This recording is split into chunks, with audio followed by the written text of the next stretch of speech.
जो विद्या नीति के मार्ग पर चलकर प्राप्त की जाती है, वो संकट के समय में साथ छोड़ देती है। ये भगवान परशुराम का श्राप नहीं अंगराज, प्रकृति का नियम है। किंतु मैंने अथक श्रम किए थे विद्या प्राप्त करने के लिए वासुदेव। फिर मुझे क्यों मेरी विद्या का विस्मरण हो गया?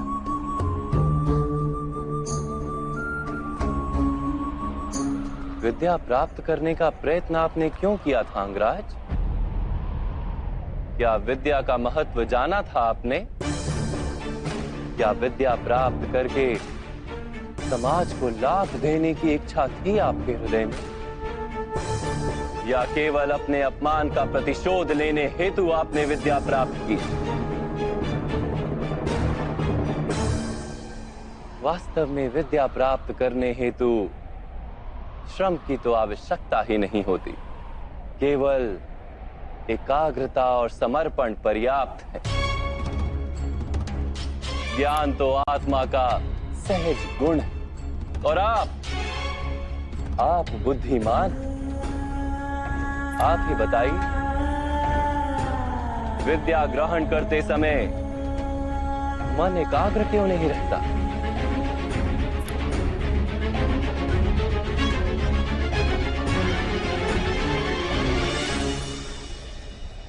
जब ज्ञान को मनुष्य साधन मानता है,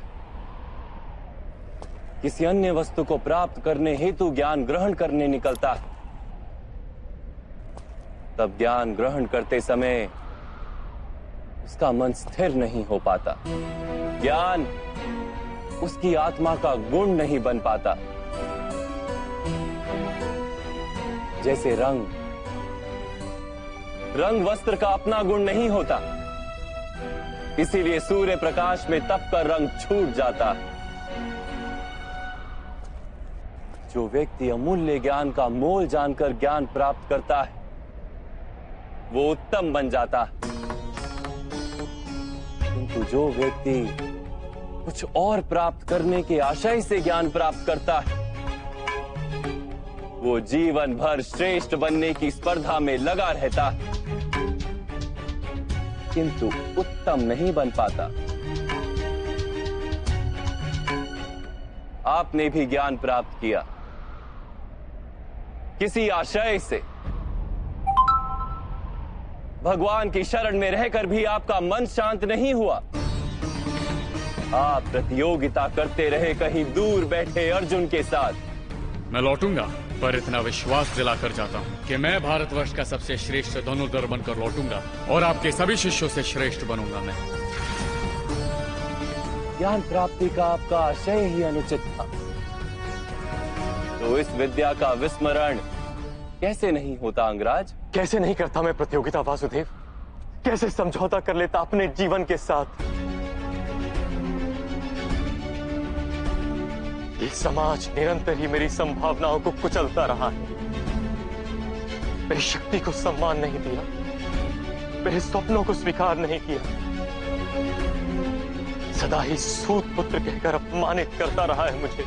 अपने पिता की बात मान लो, क्योंकि उन्हें ज्ञान है कि सूत में सामर्थ्य नहीं होता।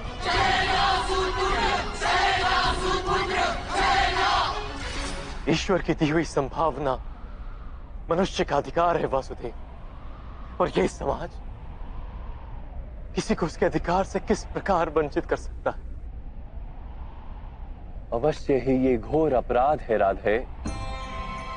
जाति पाति का भेद करना और इन मिथ्या भेदों के आधार पर किसी मनुष्य को या समाज के किसी भाग को अधिकार से, अवसर से, संपत्ति से या सम्मान से वंचित रखना मानवता के विरुद्ध है।